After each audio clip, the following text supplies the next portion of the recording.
Intéressant.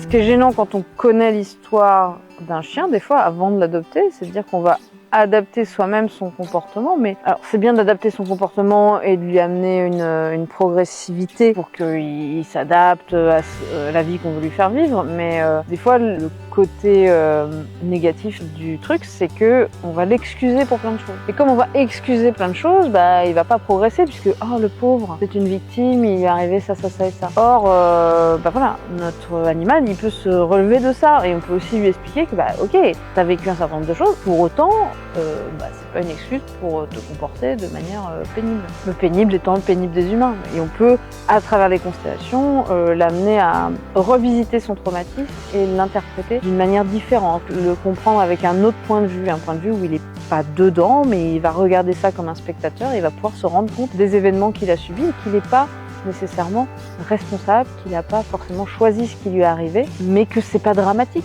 que grâce à ça, il a développé un certain nombre de ressources, qu'il va être peut-être très aux aguets, très vigilant, avec un super flair. Enfin voilà, il développe des qualités comme nous on développe des qualités de combativité ou que sais-je quand on a subi des traumatismes. Ça s'appelle la résilience. Et notre chien, notre animal, il a aussi des capacités de résilience là. Et grâce aux constellations animales, on peut l'amener à en prendre conscience et à libérer ses ressources finalement des traumas qui leur ont donné naissance.